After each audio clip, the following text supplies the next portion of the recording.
El conflicto nos lleva a distorsionar los sentidos de responsabilidad y yo siempre voy a buscar un culpable. ¿Quién es el culpable? El otro. La primera crisis del matrimonio es la decepción. No es lo que usted se imaginó.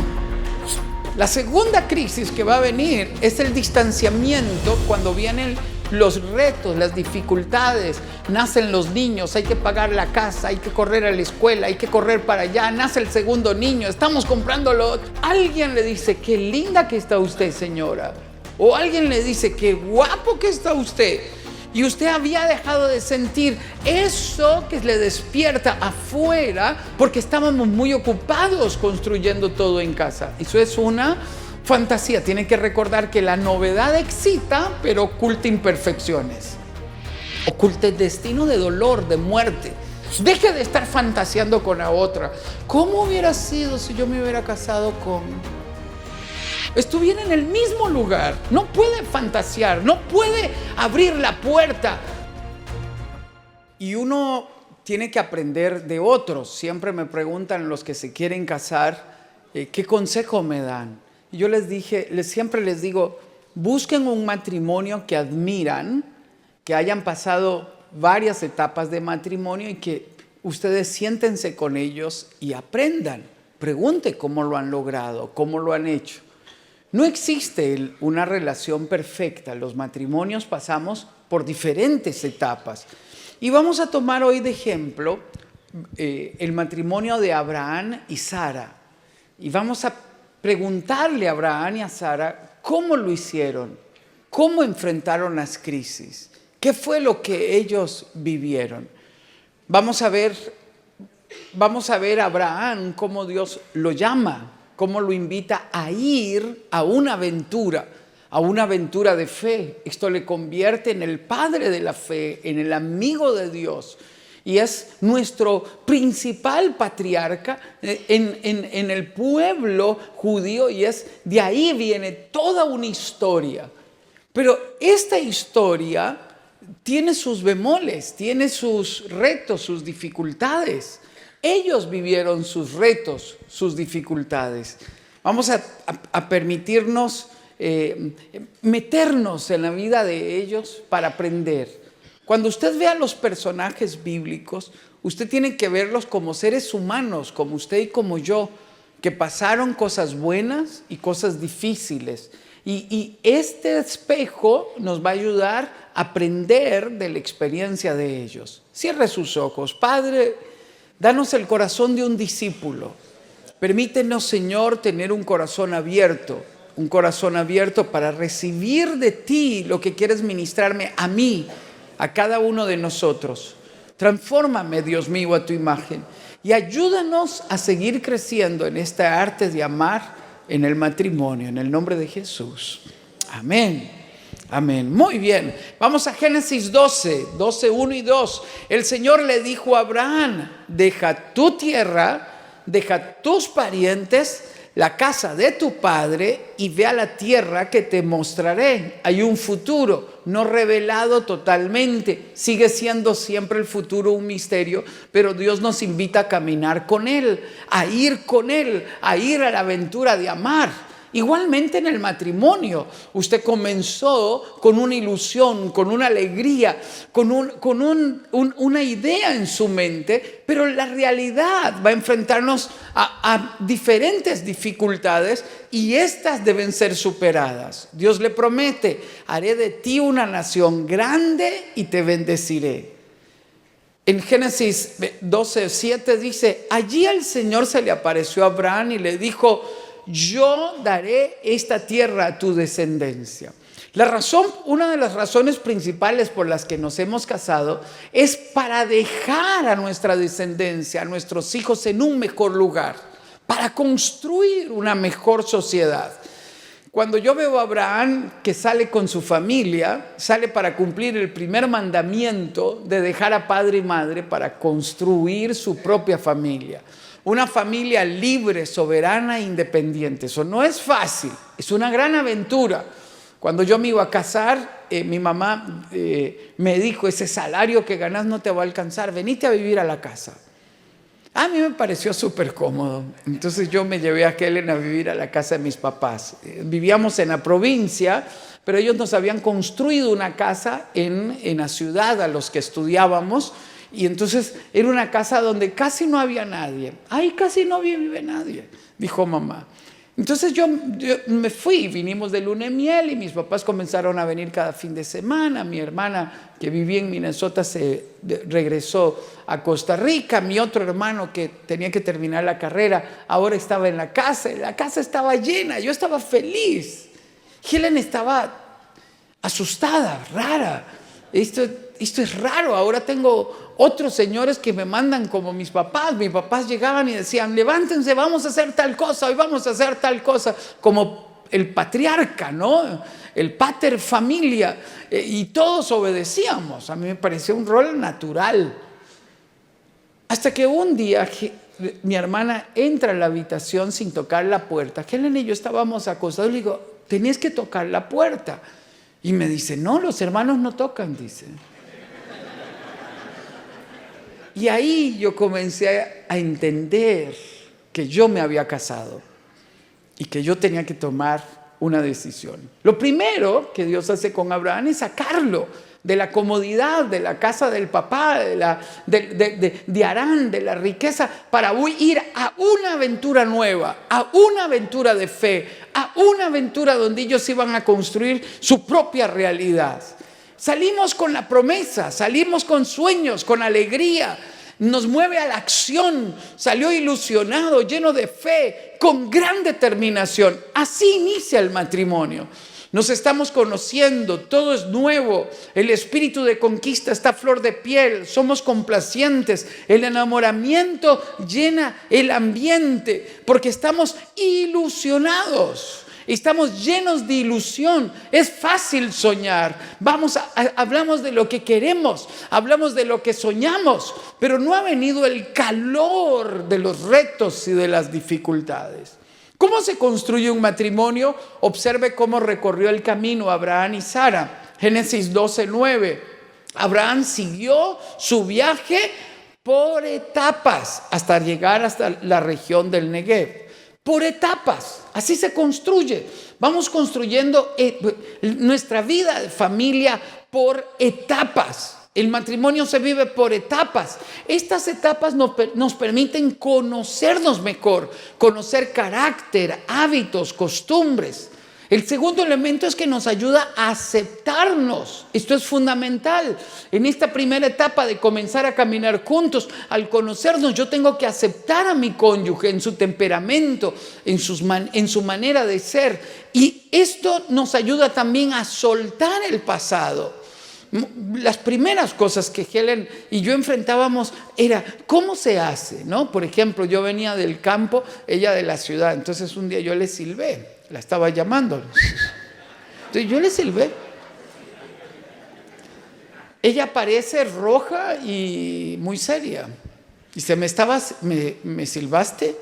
Sí, te estaba llamando. Dice, no, me dice, se le silba a los perros. Y yo dije, ¿pero por qué se ofendió? Si mis papás se silban, en el pueblo se silban, ¿no? Los amigos se silban. No, estamos conociéndonos. Estamos dejando el pasado para construir una nueva costumbre, una nueva dinámica. Una dinámica que debe tener destino, debe tener propósito y debe de ayudarnos a enfrentar nuestras vidas. Bueno, el otro elemento es que vamos a enfrentar crisis. Las crisis producto de nuestros propios temores, producto de nuestros propios hábitos, de nuestras propias costumbres.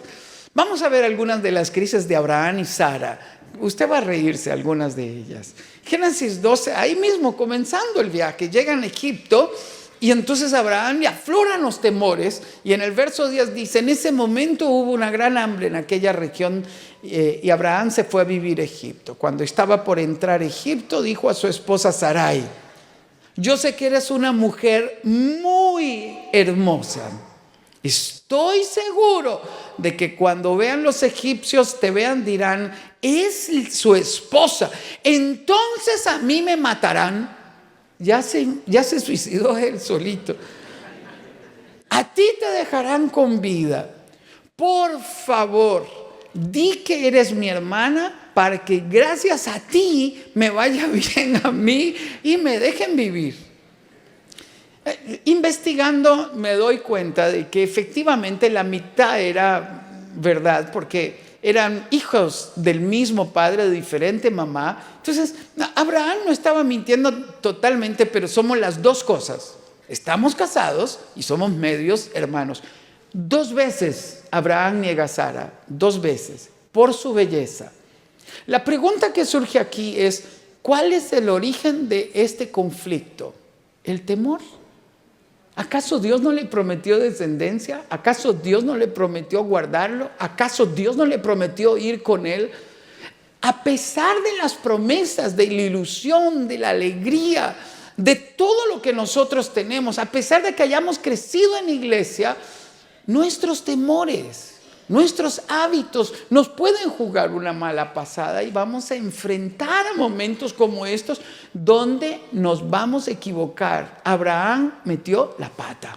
Observe lo que dice. Dios tiene que hablarle al faraón en el verso 18. Así que el faraón mandó llamar a Abraham y lo reprendió severamente. Oiga, el más pequeño de la iglesia, lo ve usted como pastor y comete un error y Dios usa a que le reprenda a uno. O un extraño, o un inconverso, o el faraón.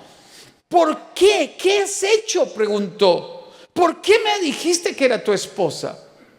Podía haber traído maldición a mi pueblo, dolor a mi pueblo. Dios tuvo que hablarle al faraón para proteger el matrimonio. Déjeme explicar. Muchas veces Dios va a usar un consejero. Cuando yo era pastor a los 25 años y pastoreaba gente adulta, un amigo decía, ¿qué me va a enseñar si yo ya tengo 30 años de matrimonio? Y era chistoso él, porque él luego se convirtió y me contó, ¿no?, todo lo que él pensaba de mí, tan joven. Y yo decía, pero lo único es que su esposa viene. Le digo, tu esposa te está trayendo. Luego él terminó siendo uno de nuestros pastores. Era tan hermoso verle crecer como un discípulo de Cristo. Yo tengo que abrir mi corazón a que cuando yo no sepa qué hacer, yo tengo que abrir mi corazón a que cuando yo he cometido un error, yo me exponga a amigos y a consejeros que me orienten, me acompañen y me ayuden. Porque hay momentos donde yo necesito que mis amigos me adviertan. Antes de continuar con el programa, quiero invitarle a hacer algo brevemente. Por muchos años hemos publicado de manera gratuita todos estos programas aquí en YouTube. Y esto lo hacemos gracias a que las personas presionan el botón suscribirse que está aquí abajo. Al hacerlo de manera gratuita, YouTube detecta que puede recomendar estos recursos a usted y también a muchas otras personas que necesitan este mensaje de bendición y esperanza para la familia. Ya sabe, antes de continuar con el programa, presione el botón suscribirse que está aquí abajo. En una ocasión estaba en oficina y 3 amigos míos entraron y me dijeron, Sixto, vemos a Helen triste, estás demasiado ocupado. Y vemos a Helen sola. Uy, me dio un escalofrío, porque yo dije, tan evidente es.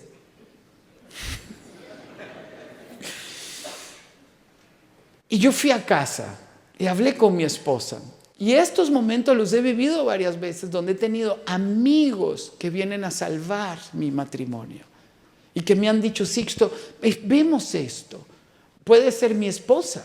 La iglesia crecía y crecía, se multiplicó rápido cuando comenzamos. Un día llegué el domingo del tercer culto y me tiré en el sillón. Ella estaba frustrada con los niños, corría esto y lo otro. Y de repente me dice una frase que me llegó aquí adentro. Me dice, siento que Dios me está robando a mi esposo. ¡Wow! Yo cerré los ojos. Y usted tiene 2 caminos. O espiritualiza todo y culpa a Dios, lo cual es una irresponsabilidad. O respira profundo y dice, Señor, perdóname. Entonces yo le dije, mi amor, no es Dios. El que maneja el tiempo soy yo, no es Dios. El irresponsable soy yo. El que no sabe decir no soy yo. El que no pone equilibrio soy yo. Perdón, amor. Vamos a hablar mañana. Hoy estoy cansado y vamos a llegar a acuerdos. Dios comenzó a trabajar conmigo porque yo no sabía poner equilibrio en el trabajo. No sabía descansar. Cuando yo iba de vacaciones, no le decía a nadie, yo tengo compromisos. Cuando yo estaba con mi familia, no le decía a nadie porque me sentía mal. Pensé que eso era como mío, como egoísta. Y cuando iba de vacaciones sentía culpa porque había mucho que hacer. Y yo iba de vacaciones y tenía culpa. Y yo decía, pero esto está mal aquí adentro. Y busqué a mi pastor muchas veces para que me enseñara a disfrutar mis tiempos en familia. Ahí yo me di cuenta que yo había sido dañado porque la tendencia en mi casa era el trabajo. El sentido de responsabilidad. A mí me enseñaron a trabajar duro. Yo sé trabajar duro. Yo sé trabajar. Pero no sabía pasar tiempo en familia. Hay momentos donde Dios va a usar a un faraón. Dios va a usar un consejero, un pastor, un amigo. Abra su corazón. Deje que Dios le instruya. En algunos momentos te va a reprender fuerte como faraón Abraham. ¿Quién era el hombre de fe? ¿Y quién era el faraón? ¿Quién era el faraón? Hoy diríamos un inconverso. Dios va a usar hasta el burro de Balaam para enseñarte. Y yo tengo que estar abierto en mi corazón. Segundo desafío. Aquí eso era válido en aquel momento, hoy no. Entonces Sarai, la esposa de Abraham, tomó a Agar, la sierva egipcia, y le entregó a Abraham como mujer. Ella quedó embarazada. Cuando Agar supo que estaba embarazada, comenzó a tratar con desprecio a su señora Sarai. Entonces Sarai le dijo a Abraham, observe entre líneas cómo distorsiona el conflicto. ¿Quién planeó la estrategia? Ahora vea lo que pasa.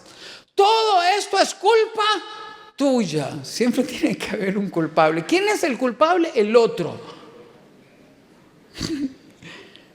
Puse a mi sierva en tus brazos, pero ahora que está embarazada me trata con desprecio. Ahora sube el tono. El Señor mostrará quién está equivocado, tú o yo. ¿Qué tiene que haber Abraham en el lío? Bueno, es que él también es responsable. Yo no puedo eximirme de la responsabilidad. Esto ocurre en el conflicto. El conflicto nos lleva a distorsionar los sentidos de responsabilidad y yo siempre voy a buscar un culpable. ¿Quién es el culpable? El otro. Por cómo yo me siento, por cómo yo veo, por lo que está ocurriendo. Es culpa tuya. ¿Resuelve eso el problema matrimonial, buscar un culpable? No, no lo resuelve. ¿Quién tiene la culpa? No importa, ya estamos en medio de esto. Metimos la pata, nos equivocamos.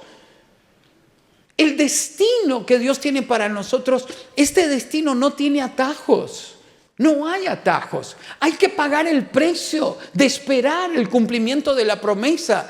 Hay que pagar el precio de confiar que Dios hará el milagro. Hay que pagar el precio.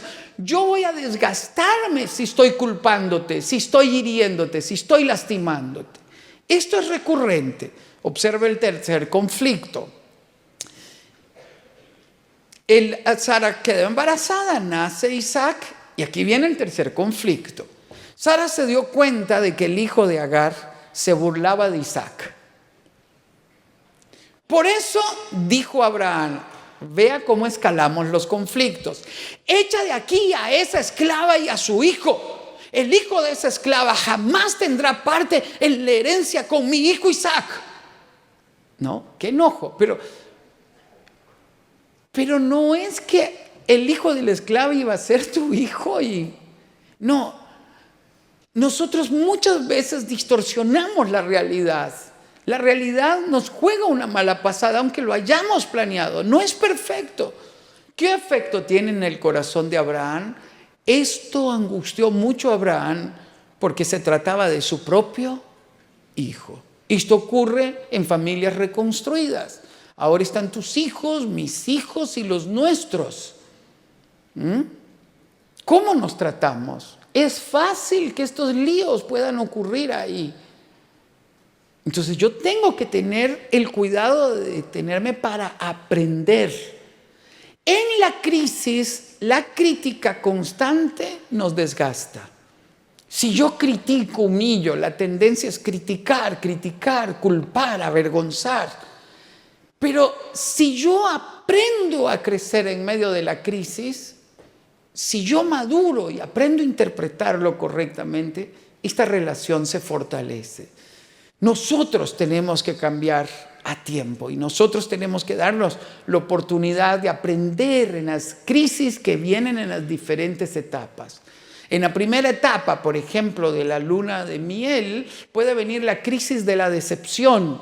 Helen y yo fuimos a la playa, íbamos a salir de un hotel y afuera estaba lleno de cangrejos, como una alfombra de cangrejos. Todos los cangrejos de la playa vinieron frente a la habitación, ¿no? Y yo abro la puerta y cierro la puerta, ¿no? Inmediatamente llamo a recepción para informar que hay cangrejos enfrente de mi habitación. Y Helen dice, yo tenía 25 y ya 21, dice, ¿qué pasa, mi amor? Le digo, hay cangrejos afuera, voy a llamar para que los quiten. Ella abre la puerta y dice, no, pero si no es problema. Y ella comenzó a quitar los cangrejos y yo iba detrás de Helen. ¿Qué se hizo el hombre? ¿Y el hombre dónde está? Otro día se descompone algo de la llave del fregadero. Me dice, se descompuso eso, mi amor. Y yo miro y yo digo, voy a llamar al fontanero. Y me dice, ¿para qué?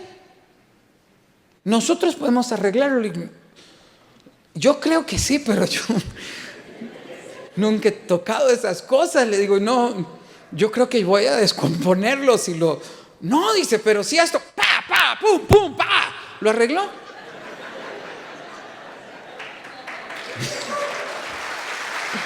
Esa es Helen. Y yo me quedé allá pasándole las llaves y las...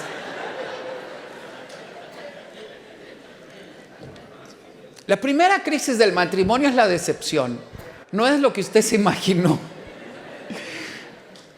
Y esa decepción golpea, pero tiene que superarse. La segunda crisis que va a venir es el distanciamiento cuando vienen los retos, las dificultades. Nacen los niños, hay que pagar la casa, hay que correr a la escuela, hay que correr para allá. Nace el segundo niño, estamos comprándolo. ¡Dios mío! Y nos ocupamos en todo. Y eso hace que lo intenso de la ocupación haga que descuidemos la ilusión y la alegría que teníamos al principio. Tenemos que superar esa crisis. En medio de este distanciamiento hay esposos, dicen, es que ya no me trata como me trataba antes, ahora todo es el niño aquí responsable Pues póngalo a levantar el niño, a bañar el niño, a cambiar el niño, a levantarse de madrugada y va a sentirse parte de la historia. Vienen momentos difíciles, ¿no? Va a venir una tercera crisis cuando usted baja su sentido de conquista y puede mirar hacia afuera. Alguien le dice, qué linda que está usted, señora. O alguien le dice, qué guapo que está usted.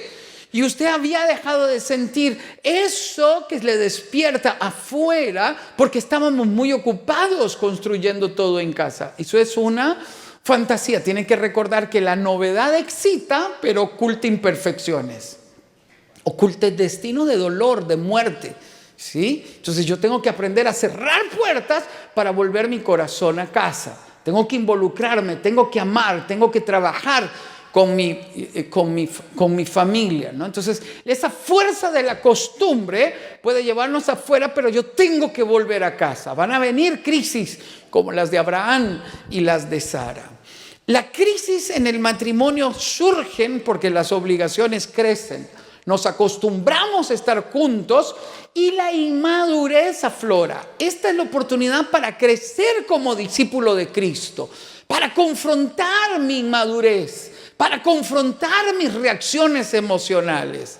Las crisis se alimentan de nuestras dudas y temores. ¿Cómo surgió la primera crisis de Abraham? Por sus temores.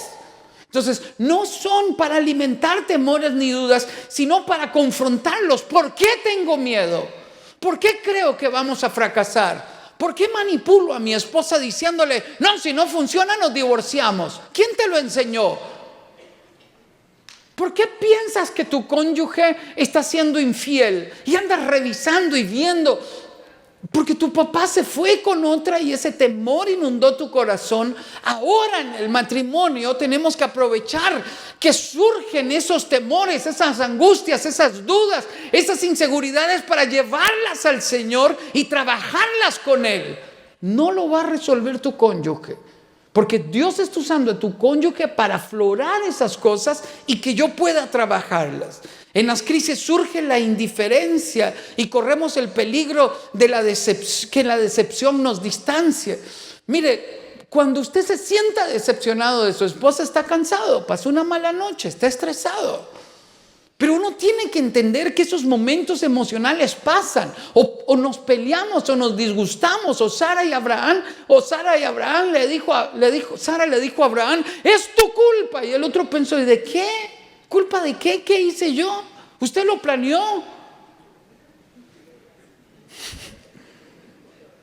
Esos momentos no tienen que decir que nos equivocamos. Seguro nos equivocamos. Deje de estar fantaseando con la otra. ¿Cómo hubiera sido si yo me hubiera casado con?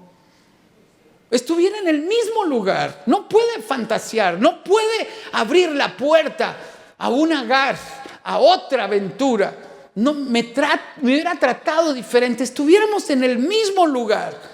Las crisis tienen que llevarnos a reencontrarnos, a volver a decidir amar, a concentrarme en mirar sus virtudes, en disimular sus defectos. Está enojado, está enojada. Este es un momento que va a pasar. Vamos a enfriar nuestras emociones. En medio de la crisis, Dios nos afirma y nos promete un futuro. La familia será bendecida, será una relación fuerte entre nosotros. Esto lo superamos, mi amor. No nos vamos a quedar aquí. Esto lo vamos a superar. No deje que en la crisis surja la culpa. No deje que surja la vergüenza.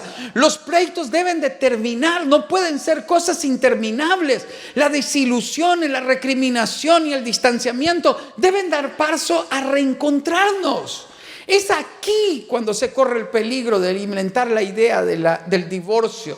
Se piensa que nos equivocamos, que la salida será separarnos. Y esto es para alguien aquí. En el nombre de Jesús, renuncia a la idea del divorcio. No lo vuelvas a mencionar como una alternativa para resolver tu crisis. Dios nos unió, Dios nos llamó, Dios nos habló. Los dos decidimos amarnos. Esto lo vamos a superar juntos.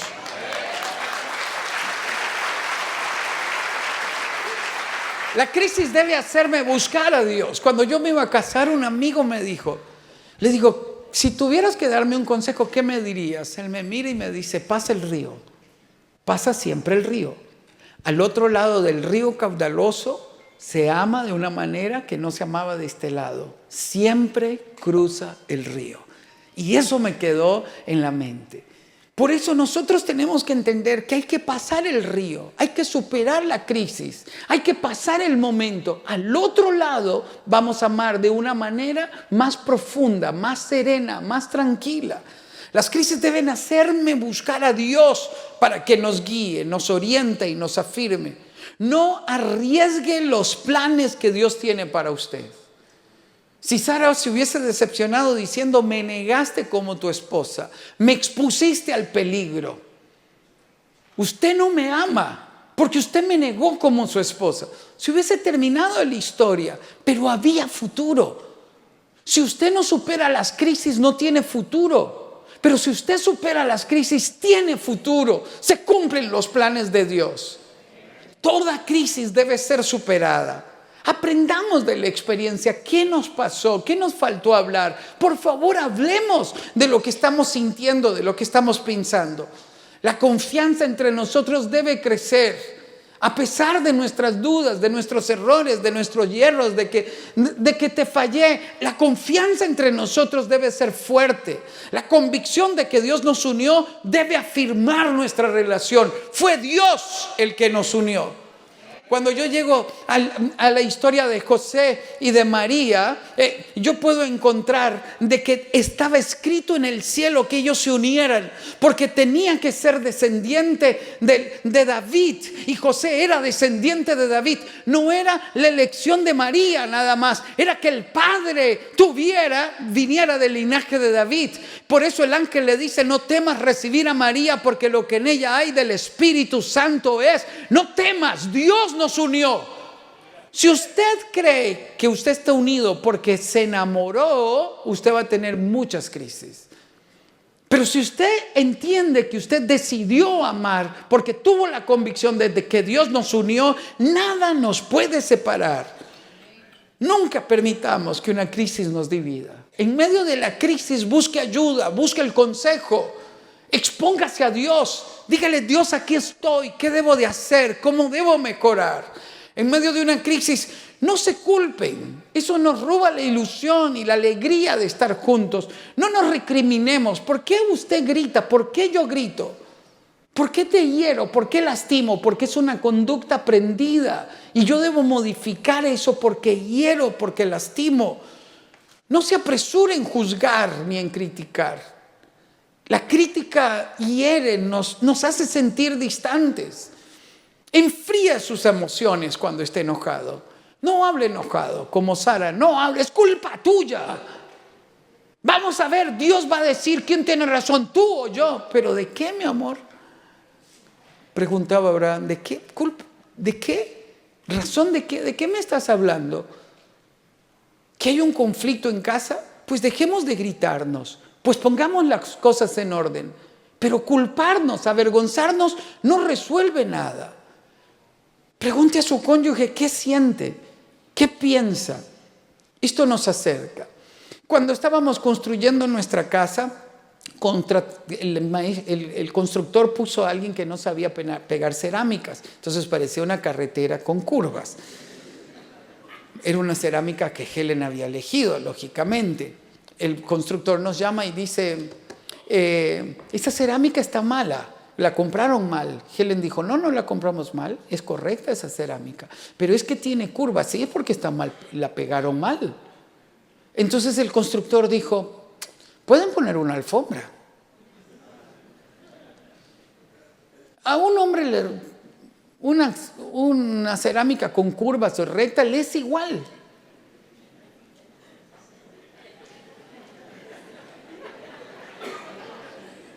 Ya estaba pegada.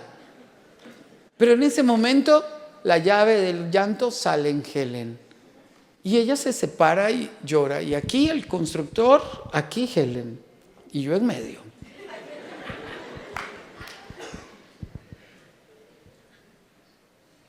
¿Con quién vivo yo? ¿Con el constructor o con Helen? ¿Con quién voy a vivir todos los días? ¿Con el constructor o con Helen? ¿Aló? Con Helen. Entonces yo voy donde Helen y cometo el error de decir: pero no está tan mal.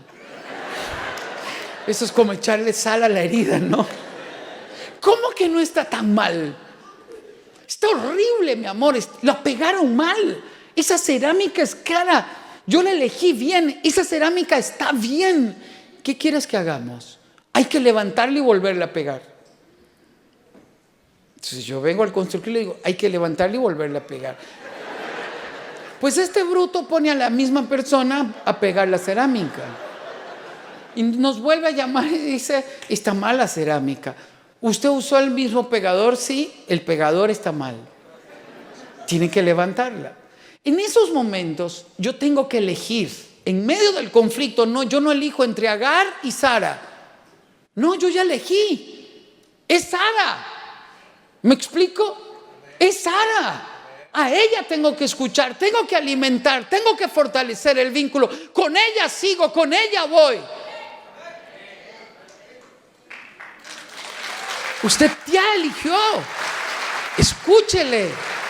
Cuando yo escucho a la persona que amo, soy más sabio, porque se enriquece mi criterio. No tome decisiones apresuradas, por favor. No decida me voy, no decida separémonos, no tome decisiones apresuradas. No exponga lo que vive a cualquier persona. No involucre a sus hijos en los problemas matrimoniales. Usted lo habla a cualquier persona, hace crecer el conflicto, involucra a sus hijos. Es que su papá es nunca hable mal del padre ni de la madre. No se rinda. Dios le ha unido con propósito. Hay una promesa que tenemos que ver cumplir. Y eso tiene que sostenernos. Hay una promesa. Dios nos dijo que nos daría familia. Dios nos dijo que nos daría tierra nueva. Dios nos dijo que nos daría casa. Cuando yo me di cuenta que cometí el error de ir a vivir a la casa de mis padres, me fui a hablar con Dios y yo le dije, Señor, ¿qué hago? Y el Dios habló a mi corazón y me dijo, mientras vivas bajo el techo de tu padre, te bendeciré a través de ellos, mas ahora te has casado. Pruébame. Si tú te vas, te daré casa. Y vino el argumento de mi mamá, pero el salario, no. Si tú te vas, te daré casa. Yo sé que usted no hizo presupuesto, que no se entrenó bien para casarse, que no sabía si le alcanzaba el dinero. Yo sé eso. Pero ahora estás casado. Trata conmigo. Y yo me vine con Kellen y le dije, mi amor, Dios me habló y me dijo que si nos vamos nos va a dar casa. Me dice, voy a hacer las de Sara, voy a reírme. Pero si Dios te dijo, nos vamos. Y nos fuimos a alquilar un apartamento bello, pequeño. Era tan pequeño que para entrar a la cocina había que pedir ficha. Pero era tan lindo. Por primera vez podíamos andar en ropa interior o en cuero. Por primera vez estábamos casados. 6 meses después, era nuestro apartamento, era nuestra casa. Ahora se compraba un tomate, un chile, una cebolla y ore para que alcance. Ay, qué lindo estar casado. Pero Dios hizo la promesa que Él nos daría casa. Un día me suena el celular y me dice, usted no me conoce. Hemos oído lo que Dios está haciendo a través de usted en Costa Rica, en evangelización, y mi organización decidió respaldarlo. Y yo dije, perdón, le digo, ¿de qué me habla? Me dice, hemos decidido darle una ofrenda a usted para que siga haciendo lo que hace en el proceso de evangelización del país. Y yo le digo, no entiendo, ¿a cambio de qué? De nada. De que usted haga lo que está haciendo porque nos informaron lo que está haciendo y queremos respaldarle, presente proyectos y lo vamos a apoyar. Inmediatamente Dios me dijo, ese dinero que va a comenzar a entrar será como una gota que llegue a ser el pronto y la prima para la casa. No lo toques. Y Dios proveyó sobrenaturalmente para que 3 años después estuviéramos entrando a nuestra casa. Déjame decirte, si tú fracasas en la crisis, no ves ese sueño cumplido. No ves a tus hijos crecer. No te conviertes en abuelo. Abuelo. No hay nada más bello que oírlo. Abuelo. Wow. En estos días que mis nietos fueron de vacaciones a Costa Rica, le dice el nieto mayor, dice, abuelita, porque Helen fue a dejarlos al aeropuerto, te voy a extrañar. Hoy no, la deshizo. Escuche, ese es el cumplimiento de la promesa para todos aquellos que insisten en amar y perseverar juntos. Tenga en mente la meta final. Por favor, tenga en mente la meta final. Vamos a terminar juntos. Hasta que uno de los dos se vaya. Hasta que los dos nos vayamos. Vamos a terminar juntos. Y si vamos a vivir juntos, hagamos agradable el viaje.